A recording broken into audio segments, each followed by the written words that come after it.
summoned through the dimension of sound. People explore the musical world, which they believe to be true. But there is a world, unheard by some, that is filled with stories of an unknown reality, a jazz side. Episode 10 of Tales from the Jazz Side is with drummer, arranger, educator, Pheeroan akLaff. Now, my special guest today is a musician that I have known for a very long time, actually longer than anyone that I've had on the show so far.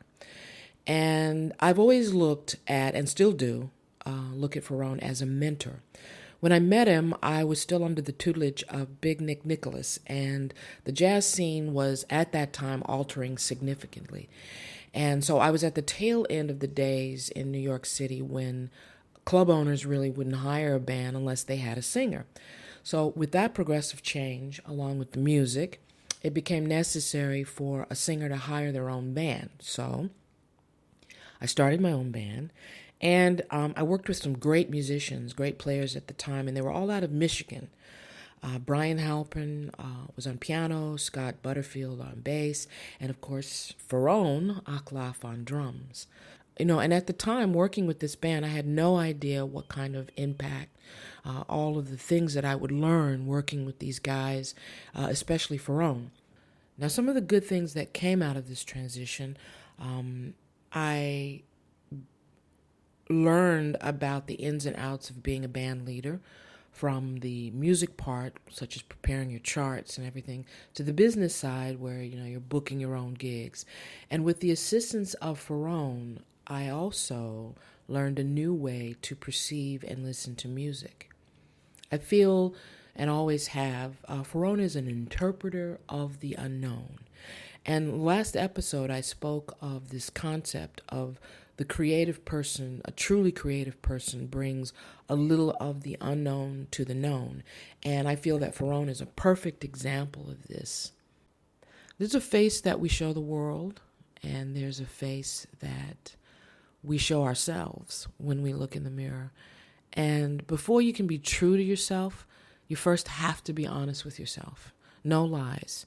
Instead, you step through the fear of what's hidden below the surface of the face that we show the world. And then from there, if we can do that, nothing stands in the way of the creative force, which of course I call love, to move and permeate everything in our lives.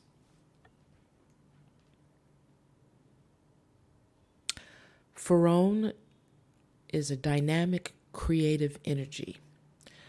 To me, he's a musical time traveler, traversing past, future, and presenting signals to guide us in the present. He is the beat of a different drummer. His mastery of the drums, the intonation and fluency of rhythms, and his originative precision is matched by the perfectly blending empathy and sympathy to the universe's principle to express, to create. These cosmic voicings, these subtle pulses of interplanetary vibrations, well, they're heard only by one's true ears, and that for me has always been the heart. All musicians should be blessed as I am to have a mentor such as Pheeroan, a candid soul who can convert what appears to us as limits into an impeccable examination of our human potential. Through his philanthropic work, he continues to inspire and mentor those around him, especially the young people. And his mission to give back prompted him to start his nonprofit organization, Seed Artists, Inc.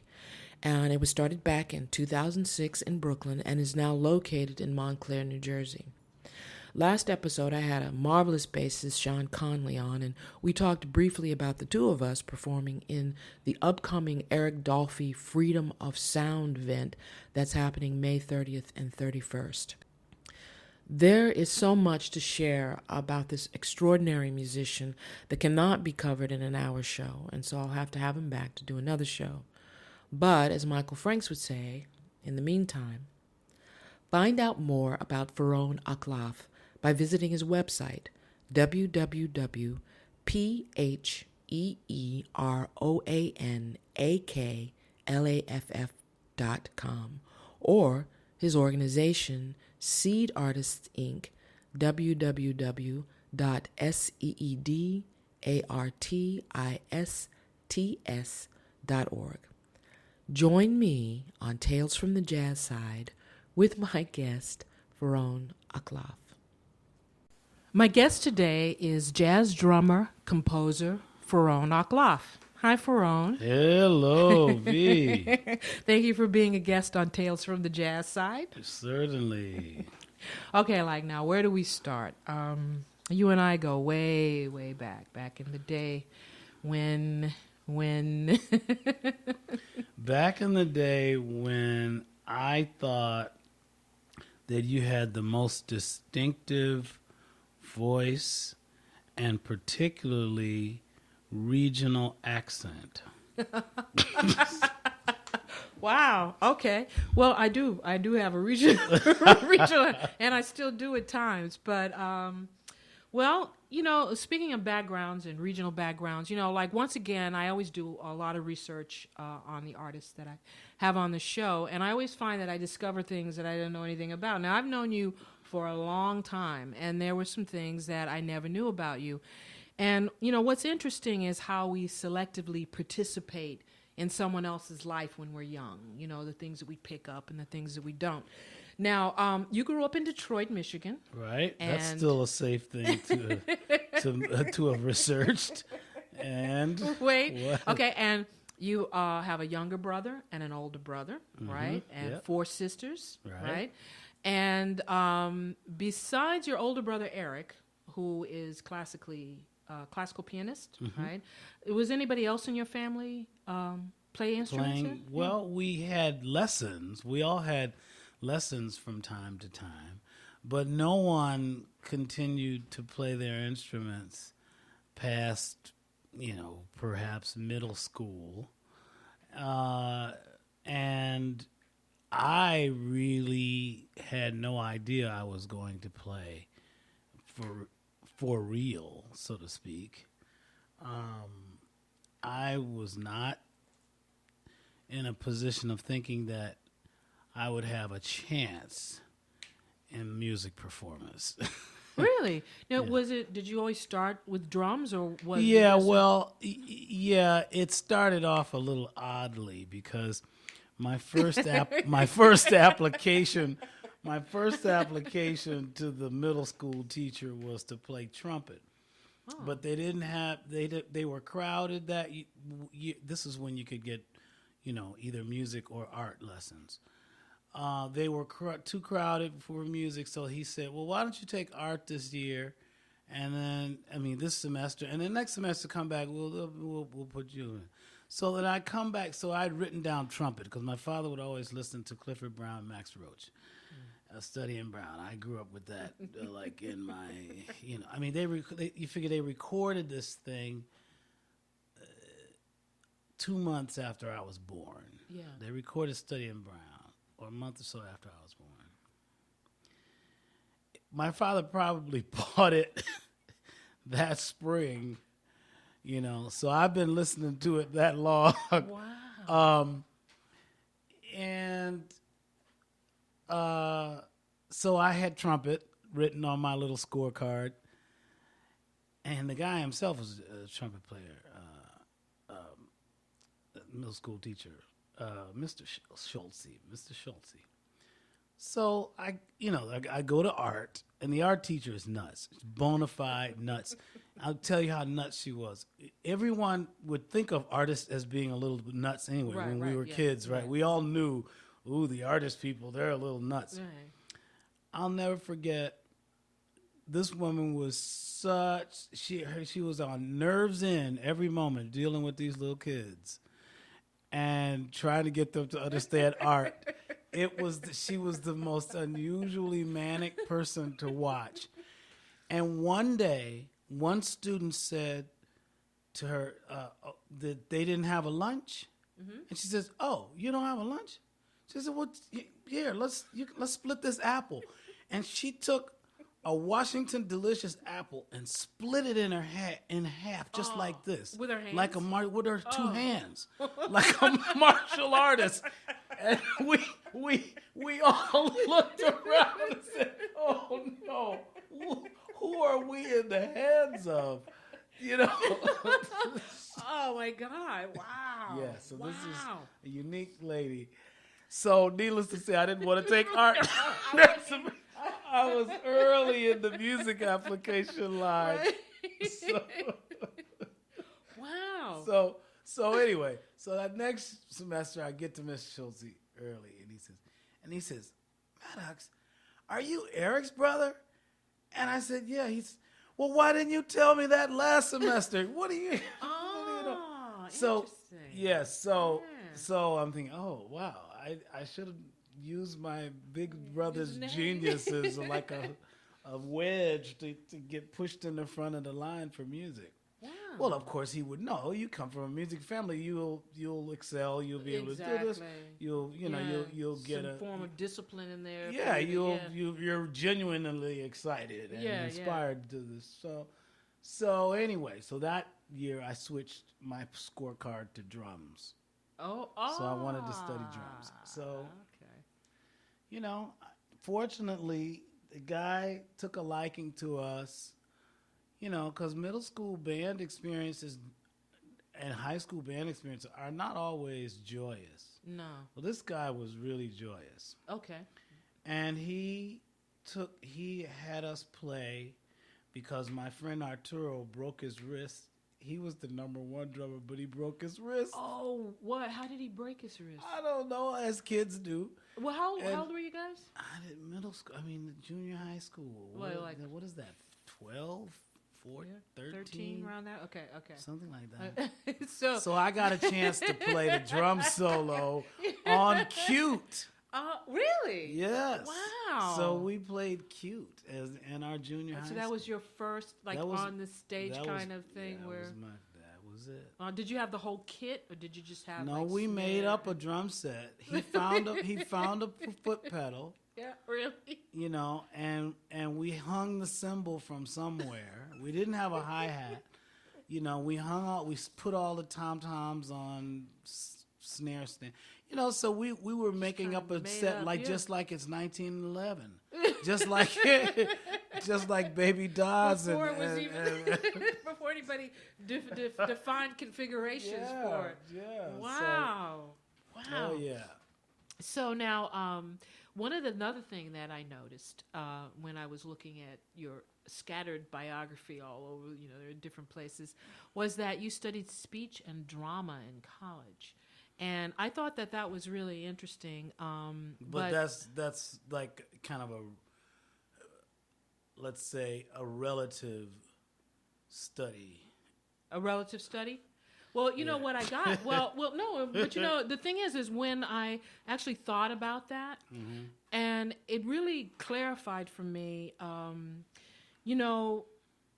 always found that your playing was in the realm, not just exclusively in the realm of like tone and frequency, but that it had a kind of a totality, that enveloped this whole sound and vibration. And it's something that you find in when you go to a theater and you see a great theater piece. It has a really truly defined story. And I'm always talking to people about telling their stories when they're playing music and yada yada yada. But there is kind of generally telling a story, and then there's that really honing in.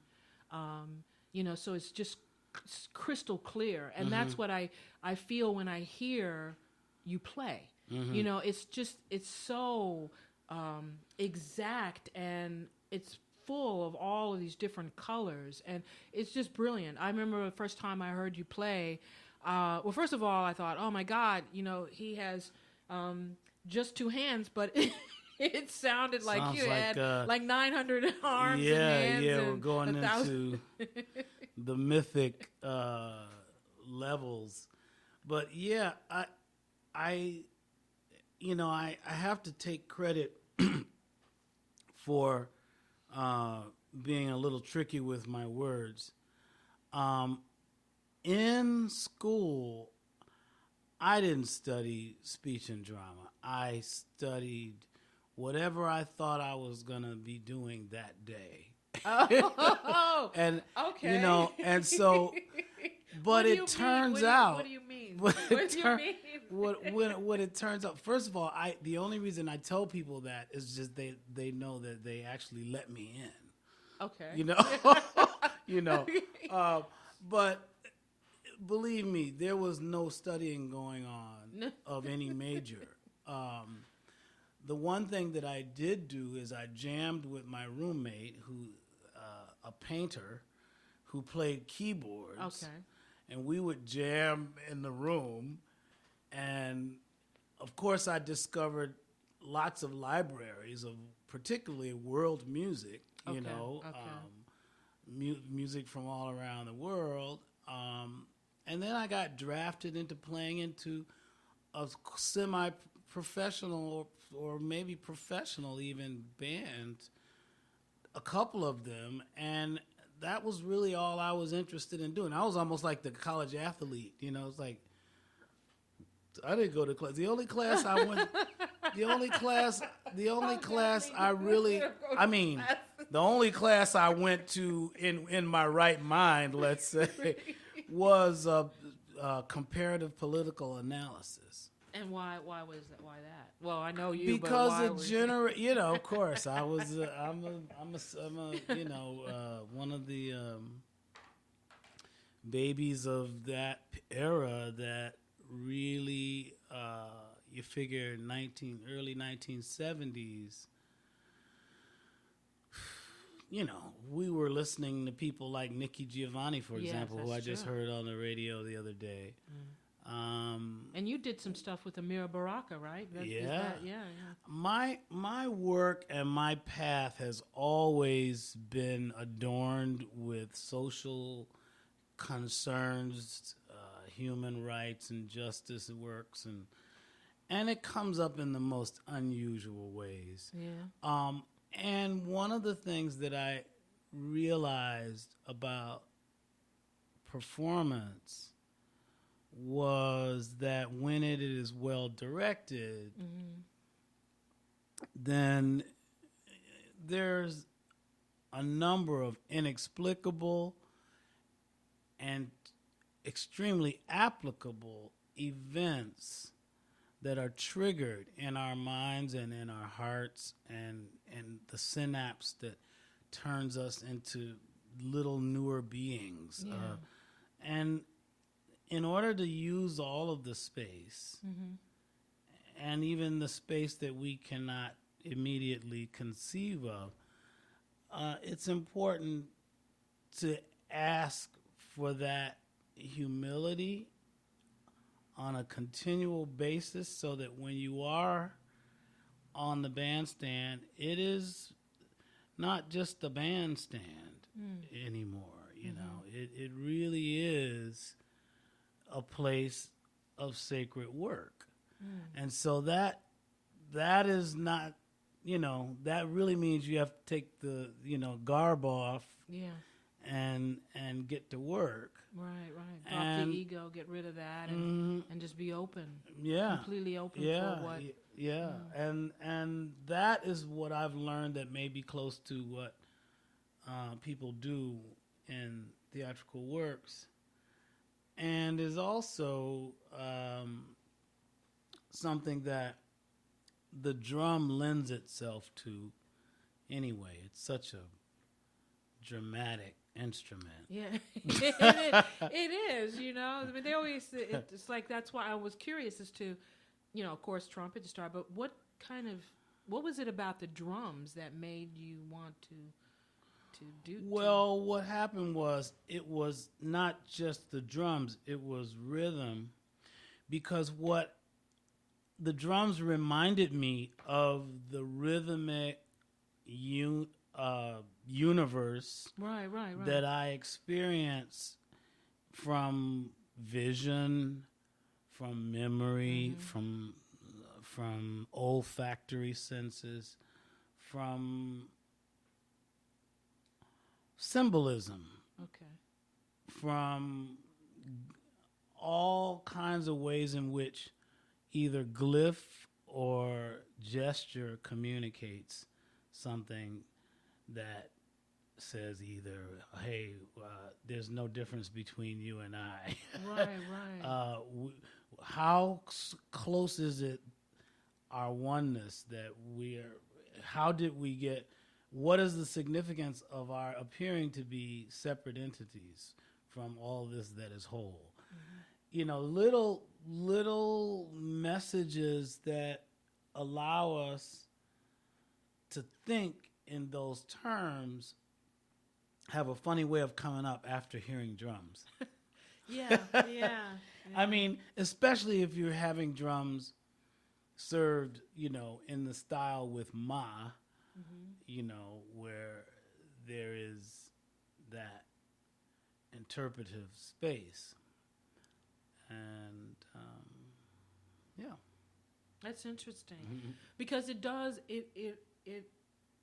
it comes back to that whole thing that I always feel organic. You know, organic, the spontaneity can only come about through the willingness to be vulnerable, the willingness to be open, and to allow ourselves to connect.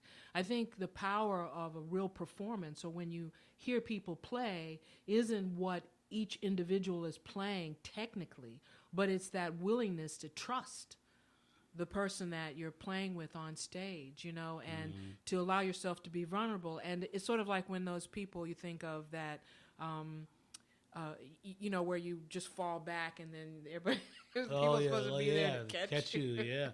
Well, that's why the people that I'm most vulnerable to are certainly sitting right there in the audience. And they're, you know, yeah. So therefore I intend on lassoing them immediately. right, to keep you from. Because who knows what they might take us into. That's true. So, That's true. Yeah. You know. Wow. Well, you know, I interviewed, this gentleman, this bassist is going to be on the show in this month too, because I'm going to do 2 shows this month. Sean Conley, I interviewed him last week, and he and I are going to be playing together at an upcoming Eric Dolphy Freedom of Sound celebration of 2 days on May 30th and 31st in Montclair, New Jersey. Now, this is to me an extraordinary event, and it is produced by an organization called Seed Artists Inc. Okay, and you are the founder of Seed Artists Inc. And I'd love for you to tell us about the organization, because it actually does represent, its mission is around kind of what you were talking about, this oneness and being political as well. So can you tell us about that? Well, Seed Artists comes out of being a community gardener and watching as my daughter grew up, a number of young people that not only did not have the same opportunities that she had, but were cut off from significant things that could instill a kind of hope and strength in them, which are cultural, both in terms of the people they see in their environment and what they're doing in leadership positions. Like, for example, I'd worked together with Lyndon Achi, pan player from Brooklyn and educator, you know, going to help young people in Caribbean ensemble or, you know, leading these kinds of events where young people have a chance to interact with adults and the public, and they learn how to do that. They learn how to rehearse. They learn how to go in somewhere on a performance and how to, you know, dress and how to, you know, deal with each other in a pleasant way on the trip and back. And, you know, there was that. Then there was the other group of young people that I felt it'd be good for them because they're Little Red Elizabeth Irwin High School and families have always been encouraging us through their work with charities, and we had an opportunity because I was an interim chorus conductor to go really? go and sing at a hospice and a nursing home, and so this was a thing where I was putting them in a position of looking at difficult things in life, and so they're getting their bit of education, and then the people in the hospice are getting this great experience of these kids singing, you know. So it was an easy match, Right. you know, arts and seniors and multi-generational activities. So between those things and having the jazz in the community garden that we call the jazz tea, those kinds of things, and getting our one little starter grant from LREI, and not really, you know, getting much more. We applied for a grant here or there, but we weren't really robust with our activities. We really just thought, and I think, and then another time I put on a concert series at a gallery on Bond Street, Campo Gallery, you know, in which case I brought together a lot of different performers from different parts of the world. So this is kind of the internationalism that we like to have represented in this educational forum. So I presented, you know, people from different places in the world at the Campo Gallery. So that was it. We were always doing small things. And so this is a very large thing. Yes, it is. So, yeah. Yeah. And I just, you know, I'll mention I just joined the board too of Seed Artists. We are so fortunate. I'm invested in this as We well. are It's so an incredible fortunate to be in this period where we can collide with such glee and such, you know, great experiences that we'll eventually catch up with each other on, and but most of all to churn in the way of bringing art to our public and to bring many generations together. I think that's an important thing for the United States social fabric, is to get more of these intergenerational activities as a natural way to, you know, take care of ourselves. Yeah, that's let's true. say, you know. And so now this Eric Dolphy, Freedom of Sound. Now, what? Tell us something about that. I know it's happening on May 30th and 31st, and Well, the most important thing about that is in bringing up a 50th anniversary, you fall in line with everyone else who does these 50th anniversary things. yeah, And by falling in line, you think, oh, it should be big. yeah. 50 should be big. But it is the 50th year of something that is a telling moment, a teaching moment in our society, because it's the day in which Dolphy's death in Berlin represented yet again a black man looking like he's worthless to a doctor in a society where they certainly were not interested in helping him in the first place, possibly. And at least at that time, I don't know. I mean, it's very different today, but Sorta. But yeah, right. You know, but yeah. Well, there's some very interesting things about the criminalization figure and subconscious message. How all of us get Willie Hortonized, you know, like in a second.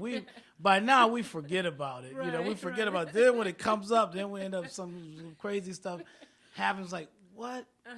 And he said, "Yep, And ain't nothing changed, Right.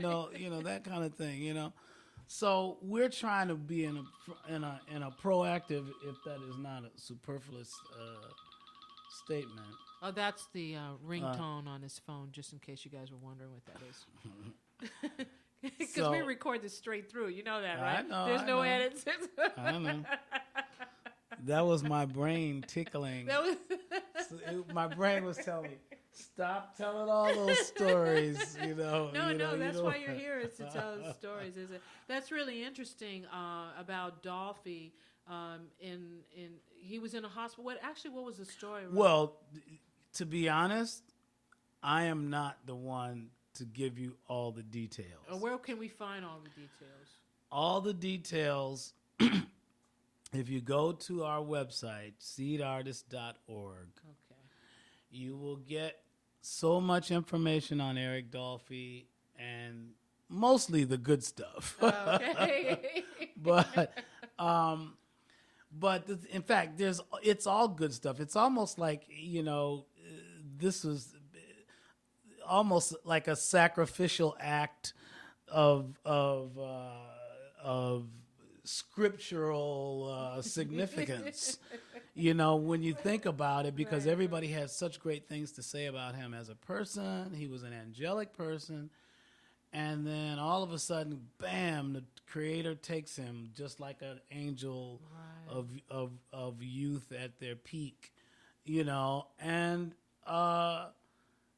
so we have all this celebratory activity behind him, and so that he can live. People talk about Bird lives. Right. This is Eric lives, Right, because that's we're discovering new music. Yeah. We're discovering that hasn't been played. Just the lineage of how much respect he got from the foremost of the African American classical composers, Hale Smith, was bequeathed his music, and after that, Hale Smith and James Newton must have had a very significant musical understanding. Okay. And it's not surprising because I know James, Right. Yeah, that's what I was going to and I played some of Hale Smith's music. Wow. And it was wonderful for me to hear that James was now the recipient of this music from Hale. Yeah, because you are. I mean, they kind of consider you and I had mentioned with Sean's interview, who's actually on one of your CDs, right? Sean plays on. No, I'm on Sean's CD. Because the other way around. I'll never forget that CD. Really? Yeah. Well, you guys are in this kind of, post jazz, free jazz, avant-garde jazz. As people coin that phrase, which I don't particularly care for categorizing it, because I feel the music has to live and breathe and evolve, and whatever it evolves, that's what it is. But so basically, I know that with this Dolphy that you're going to be performing on Saturday, right? With a group I'm not so sure that I'm performing. Really, you're not going to play? This is so much work. Oh man! I don't you know. have to play with me at least. All right. Well, sneak preview of the program. I thought that I would do a duo with Andrew Cyril, just as a drum opening, because I wrote a piece for a guy in my neighborhood, but I haven't seen him lately. So I gotta look for him now, but so he can know that I wrote a piece for him. Right. Maybe he can sit in, But yeah, he's a percussionist, and so I thought we'd have a drum introduction, and then on the program would be an arrangement of Hale Smith's music written for Dolphy. Hale Smith had music that he had written for Dolphy. Oh, okay. Which I didn't know anything about that, but I just found it, and it was sent to me, and so Dr. Chris White from Montclair, is going to play. Is going to arrange this music for some of the players from Oh, wow. around here. And from, yep. So, Wow. so, So you might play, you may not play. oh yeah, I gotta play something. I gotta you play. gotta, man. I gotta play something. Actually, you know what? I think he asked me to play percussion on that. Oh, okay. Just right. I think he did. And then, Is that going to be the first night or the second night? That's Because I'm first playing night. the first night, I believe. So That's I might first ask you night. to do some. okay, I'll be percussion there. stuff. I'll be there. I might be playing all night. Okay. So besides this, which is amazing, and everybody can go to Seed Artist and check out all the information on this incredible event that's coming up. But is there something that you are specifically working on, a new record or? Well, yeah, I'm working on a new me. I mean, We're always working on new me's, man. It's like like Man, we pull back the one. me, the and me that was last around has had it. All right. Well, the me that's here right now with me. Right. You ready to walk down into the basement with me? Oh, okay. Yeah, really? Yeah, I didn't it's know. time for the basement. I didn't know we were gonna do that part. Oh, we're gonna do that Okay. part. Okay. So now, first question. Mm-hmm. Tell us about someone that you have worked with who was a little frightening to you, but in a good way. Oh. Let's see. Well, probably the person that I've worked with that was frightening, but in a good way. The first one that comes to mind is Tom Pearson. Okay. Because Tom Pearson, great musician as he is quite scary guy. Really? Really? Like how? Well, Were you young when you were working with him? oh or no, I was it- wasn't young. I wasn't young, which I could understand if I was young, but I wasn't young. But Tom would come on the bandstand to lead his big band, and he would give the audience a lecture and say he would give them a mini lecture, starting off with the title, subtitle often, "Violence is not entertainment." Really? Yeah. Oh my god. Why? I mean, what was Because he it? used to score films in L.A. Oh. And he just got so turned off. Wow. He just, evidently, he That just, was his campaign. he just dropped his pencil in the middle of a session. So, by the time he got to New York, That was it. that was, so he after that, you say that in Hollywood, man, you can forget it. It's like, he's like, no, I'm not, no more of this crap when people get killed, Wow, that must have So- been out. Yeah, well, just like his music was. Well, If you were in the room with some of his music, you'd be saying, "Oh, man," you would either be laughing or screaming or running out of the Wow. room or whatever. But no, it was wonderful. Plus, he would, it's extremely intimidating. Now, here's a guy who did, he had all this unusual music, and then he'd have us just go like in the Gil Evans style, where you play all this really difficult stuff, and then the rhythm section just takes off with somebody soloing, and this can go on for a while. Then you got to come back to this. Okay, now we're coming, and yeah, it was a lot of work. He talked me into doing it. I told him, "Oh no, I can't do that. I can't do." But but he, I'm so glad that he did, because I mean his level of intense concentration was just beyond,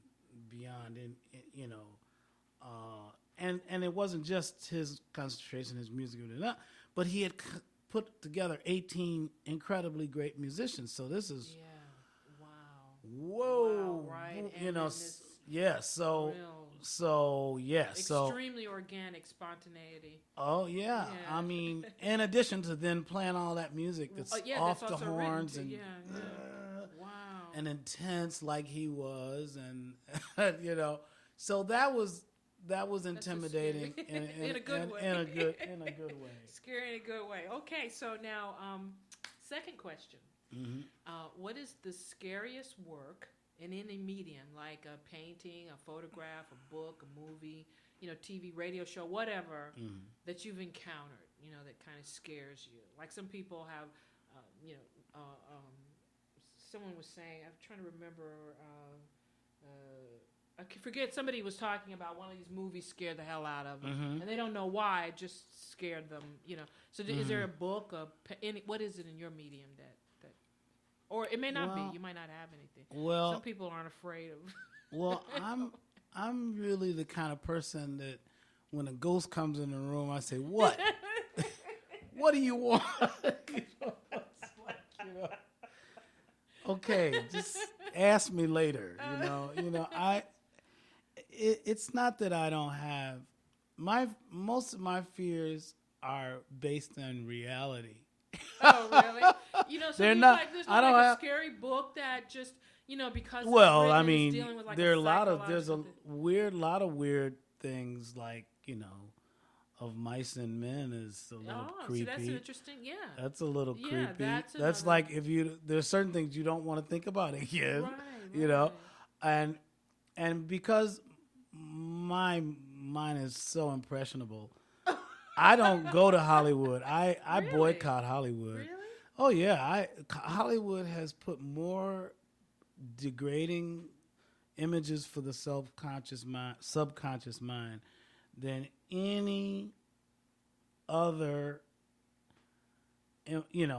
institution. And though we kind of revere those glamorous shootings with the camera, I really like to keep my imagination fervent with the kind of imagery that I want to see occur in the future. So okay. that's why all those weirdo things. I mean, I saw Chinatown the other day. The reason that I didn't remember what happened in Chinatown, I was probably in shock because I saw Chinatown and Taxi Driver at the same time. Yeah, well, those are like. And I fainted in my date's lap. No way. I fell over in her lap. Really? I didn't go out cold, but I almost went out cold. I was like very violent type. Yeah. Oh yeah. I was thinking of more like Stephen King's It, or because I love horror movies. I love like Stephen King. I love Twilight Zone when they have the marathon going. I love to watch. Ghosts. I don't really care much about vampire movies. I'm not big on any of those scary things. No. my scary. I got no. Scary things to me. I just think that the scary thing. I've had too many real scary things. Right. So I don't add any more. Okay. I don't know. One day I think they'll get it together with this whole thing about film and what it's best used for. When I saw the Allman Brothers in 1973, they had a video. Which was a projection screen of animation, and the animated work. Maybe it was because of the hallucinogenic atmosphere, but that can but really the animated work went with the music. Oh, okay.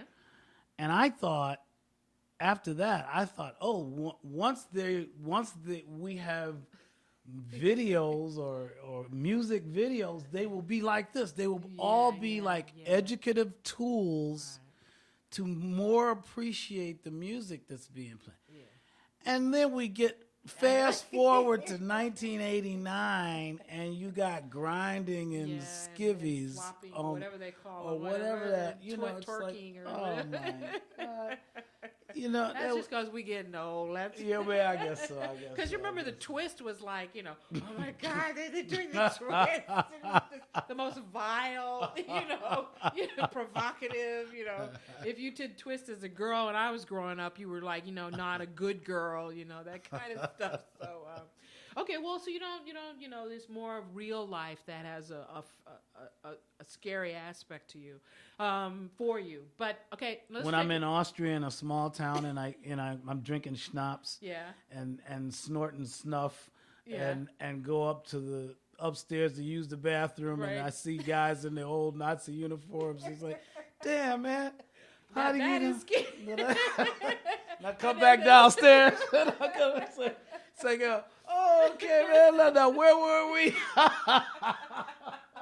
No, that's scary. Well, yeah, that's the difference. But that's the real terror. The other is like the fake terror. Well, the deep part about it is that, oh, yeah. the love that I experience in these situations, and then I go back and I go flash back in time. Wow. And it's like it was a completely different world then. Absolutely. Oh, so it's because I have. In fact, my first published paper was done in Austria. With my only published paper was done in Austria on a mountain with a priest who was he's like an ascetic priest living on a mountain, right. And we went up there and we did a read. I did a reading, which was just a discussion. Okay.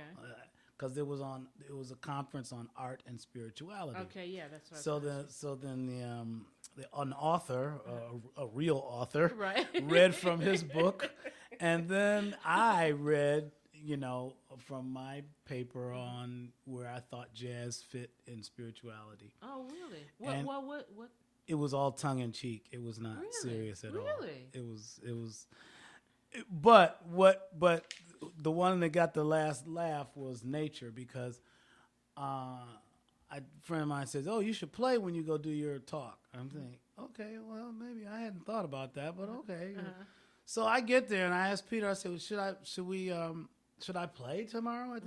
So you can play if you want to. We just have to go get the drums before we go to the place, right? Right. Well, so we went. Next day we get the drums. And then we get to the place. But the place is the bottom of a mountain that we are about to summit to do our conference. Wow. So that means I'm thinking, oh, shit. I have to pass out all kinds of drums to everybody to carry up this mountain. This was crazy. And I'm looking at, so I see a woman, I give her a little tiny piece of equipment. Oh, I completely forgot we were doing it on the top of the mountain. So not top of mountain, but way up in the mountain. Yeah. So we get, I'd say after we go on about 30 minutes, right. And we get to this plateau, and I see this like kind of restaurant or something, and next thing you know, there's like a door or something. I'm saying, oh wow, I guess we're here. And I say, oh wow, great, I'm glad we made it. And one guy says, no, we're only halfway. So then I see Rudy with the bass drum, and I said, Rudy, give me the bass drum. Rudy's 6'5" and 190 pounds, but I said, no.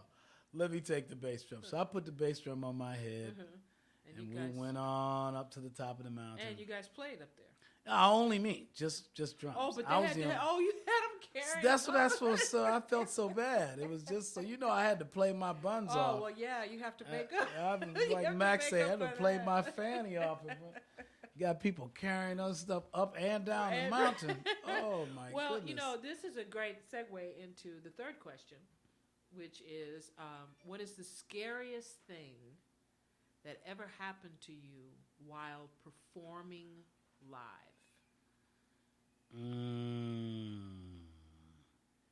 The scariest thing while performing live.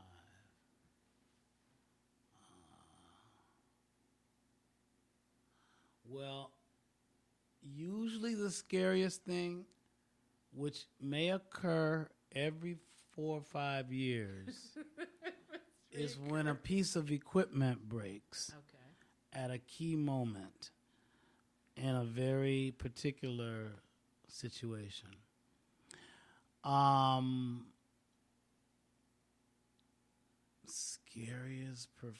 Scary, because believe me, I'm sure there's been some scary things. You know, like while you're just in the middle of playing and. Well, I can tell you one thing that I can think of that occurred, and that was a brainstorm after I'd already told the people, you know what, this is a strange place to have a jazz festival with no tent on a day that it might rain, and it was the sun was out, it was perfect. As soon as we started playing, it started pouring raining. Of course, no place to put all the equipment. Oh my God! And did you have electrical stuff like? The only electrical like of everything. There's all that stuff. Everything got wet. You know, and my drums, I brought my A drum set, which was a mistake. And the people felt so bad, they sent me a check. Oh, wow. Because I asked for it, but right, they sent me. Yeah. I said, look, you must have had some kind of, you would have to have had an insurance claim for this disaster. But yeah, but I had to leave the door to my car open while I put the drums in without even breaking them down or putting them in cases. I just had to throw them in. So like what that. happened was you were playing and it started pouring, and then you just kind of grabbed your drums and stuff and started putting it in the car. What was going through your head? What were you thinking? Like, I should have never brought this. Exactly. That's what I should have never brought this drum set. Because I should have known that, I mean, I had plenty of drum sets to bring. I'm bringing my nice, brand new, it's really, really crazy. That's a little scary. Well, one of the scariest things that I always remember, it was just plain nervousness. Yes. Yeah. Plain nervousness has happened to me. Like the first time I played the Foxhole in Philadelphia. It was probably 1979. I was probably 20-something. So, I was super nervous. And then the only thing I could think of is to just say that, okay, realistically, if you think about it, the way the Egyptians used to talk about the artists are really just the vehicles for the expression of the creator, then you're not really doing anything. Right. So you screw up. It really isn't right. You. That's one way of looking at it. So then I said, okay, then I can do that's fine. So that from then on, I didn't have stage fright. Wow, that's great. Well, you're kind of protected too behind. You've got. I'm very protected. There are times when I have embarrassed myself because people were talking, and I'm so protected, and I have all these things that I can throw, and I can threaten people with. It's not always a pretty picture that me. But those were the old days. I don't do that. Yeah, no, you don't seem that way now anymore. You didn't seem that way when I knew you. So, it was... That's because you always had me around nice people. Oh, really? Yeah. Oh, wow. Well, yeah, we did play with some really nice people, some interesting groups, but interesting names for groups, like... remember when we called ourselves the the mnemonics. No one could pronounce it. They couldn't spell it. And then we also had the Billy Wilson. Remember that? Mm-hmm. And I would introduce everybody in the band, but there was nobody named Billy Wilson. Mm-hmm. So somebody inevitably would always go, "Well, where's Billy Wilson?" So that was, We had a sense of humor back then, or now I don't know if people still have that. But anyway, you have been a great guest. But I want to tell some more scary stories. You want to tell some more scary stories? I'll tell you. I have to admit, the scariest story is the one I didn't really want to tell you. Oh, well, tell us.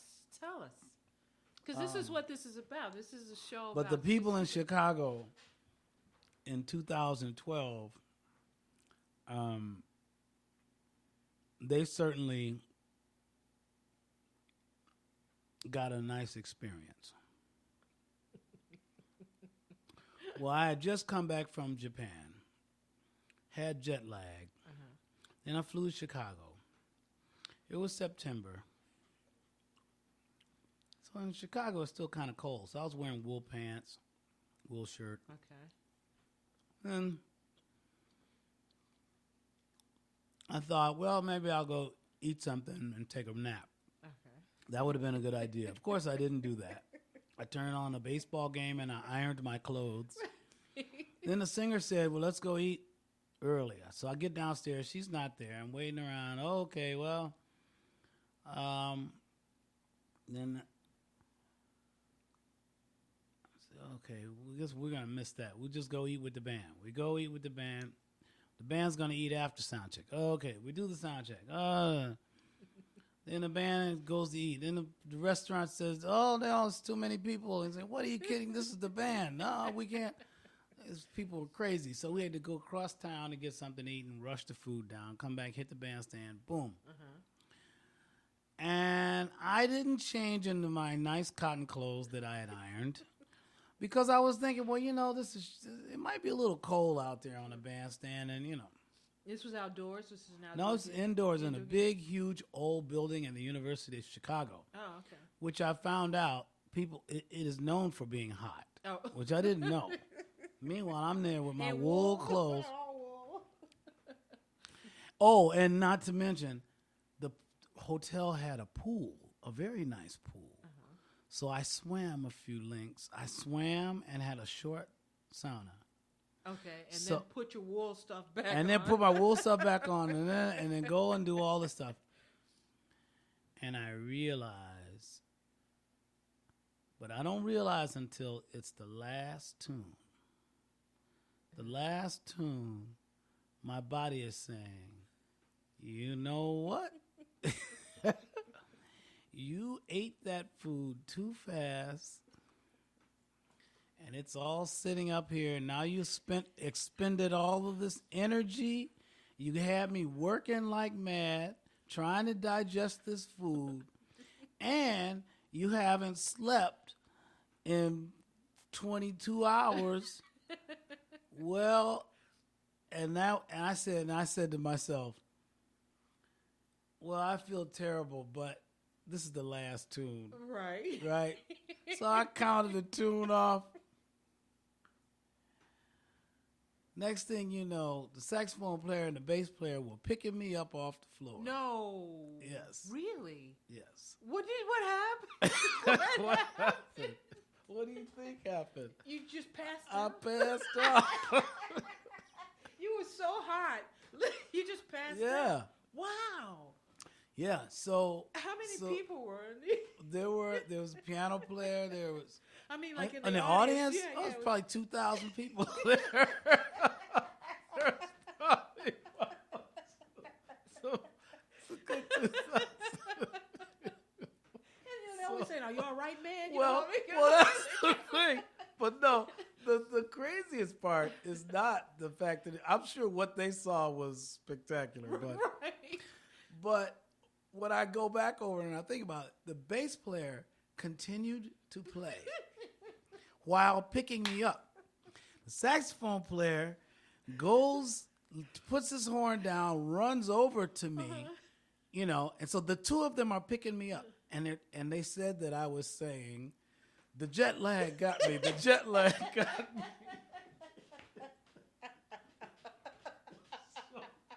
So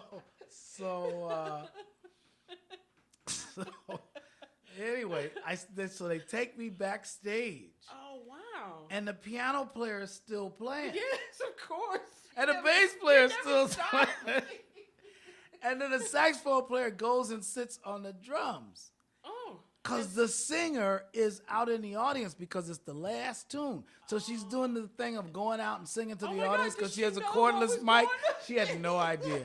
She had no idea what was going on the stage. And so anyway, so I see a stagehand. No, the producer comes to me and says, and they lie me down on the floor. Now the air is cool down there. Yeah, It's nice. Yeah. Heat rises. Yeah, right. So the producer says, "Do you want me to call an ambulance?" I said, No. Just get my cotton clothes from the dressing room. So she has to go stage left, stage right, downstairs, and then back to stage left to the dressing room. Okay. To get my clothes. So I'm lying there on the floor and I take off all my clothes. I'm getting ready for this change, right? And so I see a stagehand over there. I said, tell him don't stop playing. Tell him to continue. I'm coming back. Right. And he looks at me like, man, are you kidding me? You just, I can't, what do you think I'm supposed to do? Go talk to them? And then plus, look at you. You on the floor. Are you what? So then the producer comes back with the wrong clothes. So I'm like, no, the ones in the hang-up bag. No, I spent all this time ironing these clothes and put them in a nice hang-up bag. And she comes back with some old raggedy jeans and T-shirt. I'm like, no. So she goes, runs off to get the clothes, the right clothes. And the singer's still singing. And she's still singing. They're still playing, right. but they're ending the tune. Oh, man. And, this guy is not going to go out there and tell them to continue. Right. No, because it's all over. Yeah, they're in it. So I said, no. What did you do? I charged out and said, keep going. So, of course, I had nothing on but underwear and socks. And the piano player now, his eyes have gotten like seriously, Fats Waller's. Right.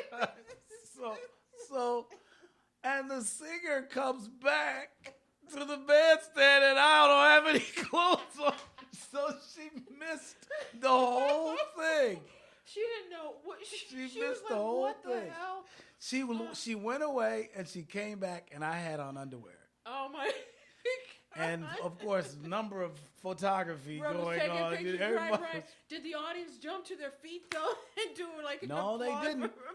They might have, because I was so excitedly playing. I don't know what they were doing. Wow. I wanted to make sure they knew I still was around. Right, because you fell out, right? And of course, the next thing Don says, "Let's do another tune. Let's Of course. Now we gotta. That was supposed to be the last tune. So you do an encore while you're on your underwear. You just sit there and play. Did she eventually get your clothes to you though? Yeah, after the concert.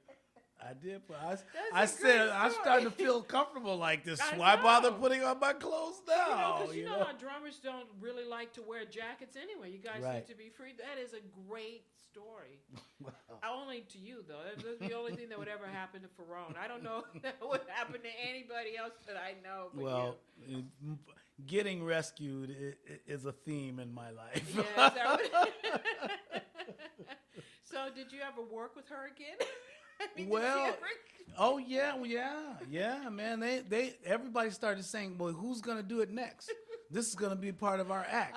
Somebody else has to do it." Of course, I'd never been in the Chicago Herald Tribune before, but the photographer made sure to put one of those pictures in his lot. Oh yeah. Oh, so it was if I went online right now, I could the producer put it on her Facebook page. Can you believe that she put the photo on her Facebook page? I'm gonna go find it. That is great. So, you guys are listening. You know that you can go to Facebook and find out Pheeroan, seeing a photograph of Pheeroan sitting in his underwear. That's a great story. That's an excellent story. That's a story that tops off all of it.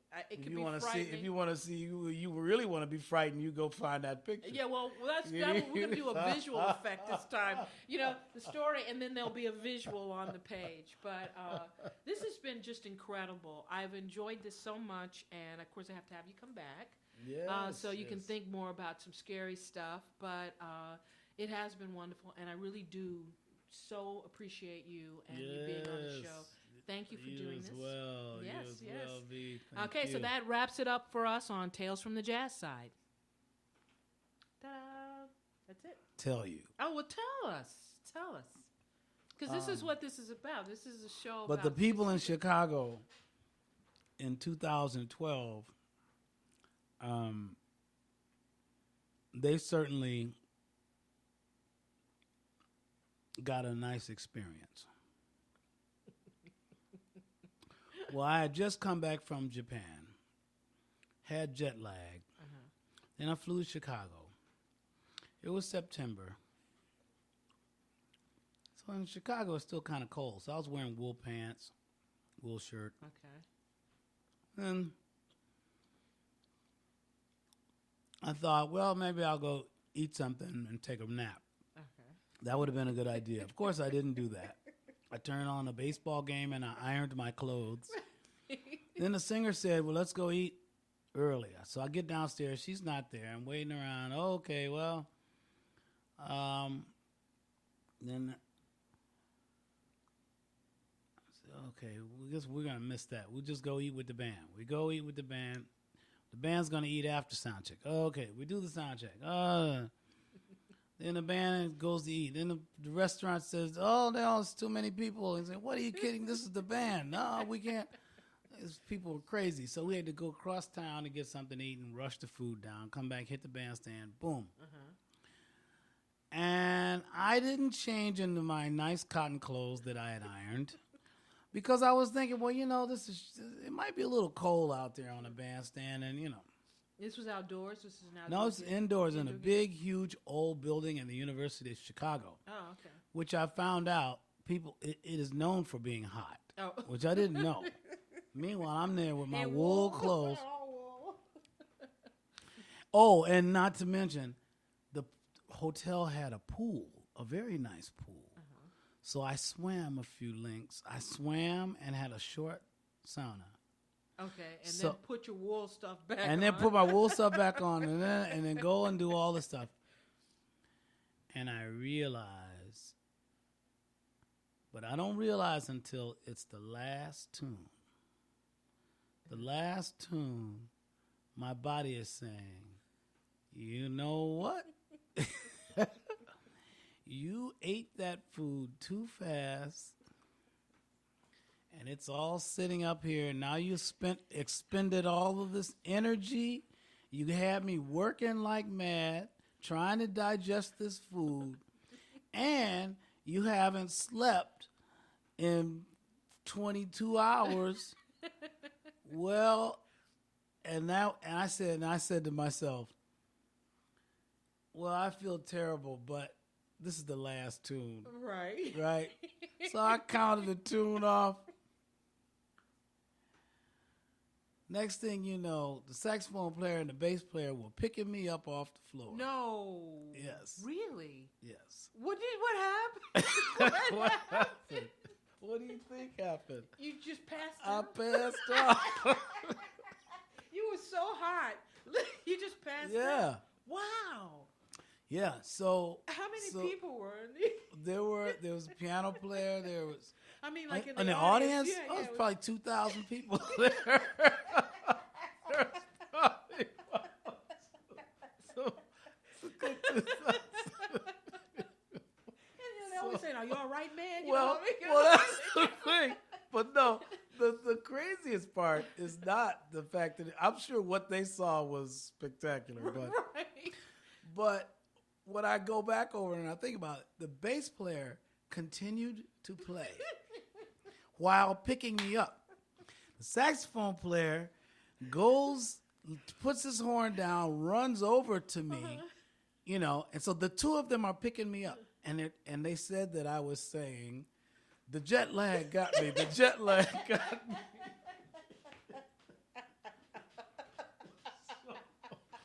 So anyway, so they take me backstage, Oh wow! and the piano player is still playing, Yes, of course. and the bass player is still playing, and then the saxophone player goes and sits on the drums. Oh. Because the singer is out in the audience because it's the last tune. So she's doing the thing of going out and singing to Oh the my God, audience did because she she has a know what cordless was mic. going on? She had no idea. She had no idea what was going on the stage. And so anyway, so I see a stagehand. No, the producer comes to me and says, and they lie me down on the floor. Now the air is cool down there. Yeah, Right? of It's course. nice. Yeah. Heat So- rises. Yeah, right. So the producer says, "Do you want me to call an ambulance?" I said, No. Just get my cotton clothes from the dressing room. So she has to go stage left, stage right, downstairs, and then back to stage left to the dressing room Okay. to get my clothes. So I'm lying there on the floor, and I take off all my clothes. I'm getting ready for this change, right? And so I see a stagehand over there. I said, tell him don't stop playing. Tell him to continue. I'm coming back. Right. And he looks at me like, man, are you kidding me? You just, I can't, what do you think I'm supposed to do? Go talk to them? And then plus, look at you. You on the floor. Are you, so then the producer comes back with the wrong clothes. So I'm like, no, the ones in the hang-up bag. No, I spent all this time ironing these clothes and put them in a nice hang-up bag. And she comes back with some old raggedy jeans and T-shirt. I'm like, no. So she goes, runs off to get the clothes, the right clothes. And the singer's still singing. And she's still Cats are singing. They're still playing, Right. but they're ending the tune. Oh man. And this guy is not gonna go out there and tell them to continue. Right. No, because it's all so. Yeah, they're in it. So I said, "Look, no. What did you do? I charged out and said, keep going. So of course I had nothing on but underwear and socks. And the piano player now, his eyes have gotten like seriously, Fats Waller's. Right. So, and the singer comes back to the bandstand, and I don't have any clothes on, so she missed the whole thing. She didn't know what she Missed was the like, whole what thing. the hell? She went away, and she came back, and I had on underwear. Oh my. And of course, number of photography Bro was going taking on. pictures, Everybody right. was- Did the audience jump to their feet though and do like an No, they applause? didn't. They might have, because I was so excitedly playing. I don't know what they were doing. I Wow. wanted to make sure they knew I still was around. Right, because you fell out, right? And of course, the next thing the Don says, "Let's do another tune. Let's look it up." Of course. Now we gotta. That was supposed to be the last tune. So you do an encore while you're on your underwear. You Right. just sit there and play. Did Right. she eventually get your clothes to you though? Yeah, after the concert, I did. That's I a said great I'm story. starting to feel comfortable like this. I Why bother know. putting on my clothes now? Because you know our drummers don't really like to wear jackets anyway. You guys Right. seem to be free. That is a great story. Only to you though. That's the only thing that would ever happen to Pheeroan. I don't know if that would happen to anybody else that I know. But Well, getting rescued is a theme in my life. you. Yeah, is that what- So did you ever work with her again? I mean, did she Well, ever- oh yeah, man. They everybody started saying, "Well, who's gonna do it next? This is gonna be part of our act. Yes, Somebody else yes, has to yes, do it." it's gotta Of course, be. I'd never been in the Chicago Herald Tribune before, Oh. but the photographer made sure to put one of those pictures Did in his they? lot. Oh yeah. Oh, so it was if I went online right now, I could The find producer put it on her Facebook page. Can you believe that she put the photo on her Facebook I'm page? gonna go find it. That is great. So, you guys are listening. You know that you can go to Facebook and find out Pheeroan, see a photograph of Pheeroan sitting in his underwear. That's a great story. That's an excellent story. That's a story that tops off all of it. It can be frightening. If you want to see, you really want to be frightened, you go find that picture. Yeah, well, we're going to do a visual effect this time. The story, and then there'll be a visual on the page. But this has been just incredible. I've enjoyed this so much, and of course, I have to have you come back. So you can think more about some scary stuff. But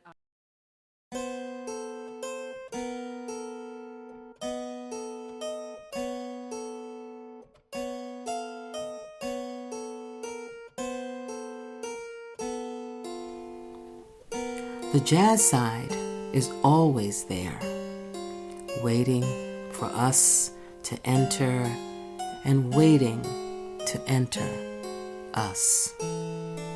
So, until next time, unplug your ear holes, for you never know what worlds may be waiting for you.